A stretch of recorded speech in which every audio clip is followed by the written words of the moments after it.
Hey, what's going on, guys? Hope all of you in the United States had a nice 4th of July weekend. Alright, besides the fun times that we had in the US, we don't see fun times in the Eurozone, especially in Greece right now. Greece, as you know, for the past week or so, individuals cannot take money out of their bank account unless if it's 60 euros or less.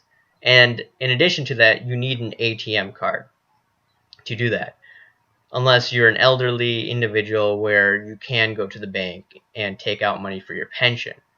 So at least they are helping these elderly individuals out. Now, what does that mean for the rest of the Eurozone right now?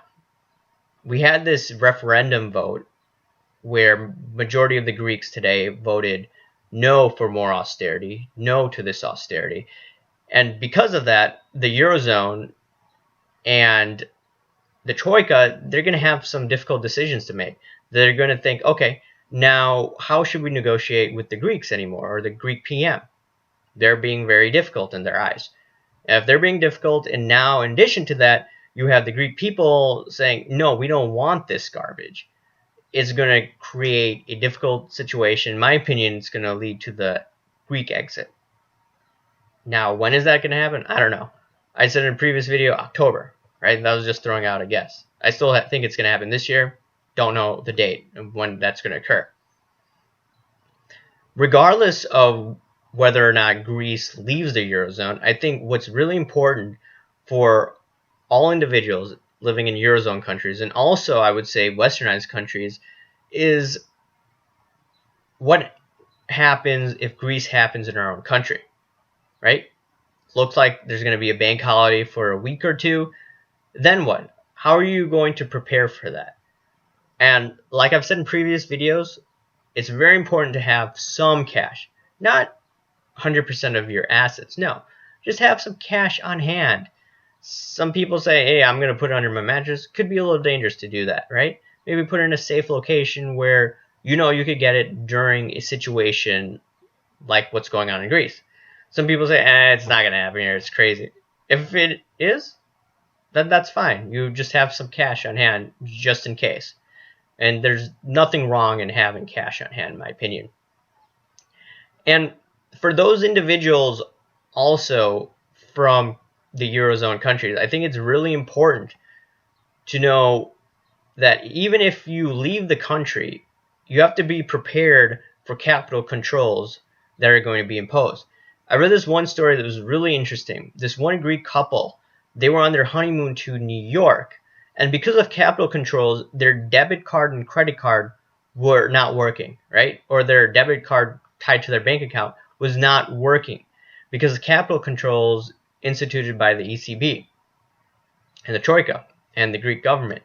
So if you look at that, this couple went on their honeymoon and unfortunately they did not have cash on hand, and their credit card or their debit card got declined when they went to the hotel.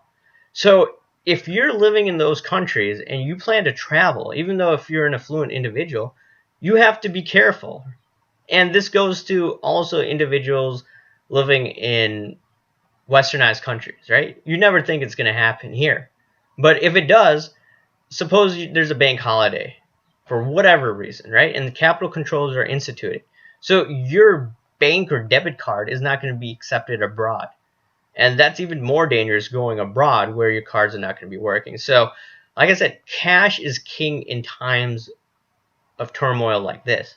I mean, sure, you should have some hard assets, in my opinion, right? I'm not going to recommend how much, right? But besides that, I believe in a diversified asset allocation. And part of that allocation consists of cash, money outside of the banking system, to have some on hand. Because there may be a day like you see in Greece or in Cyprus, and you're like, how do I get by?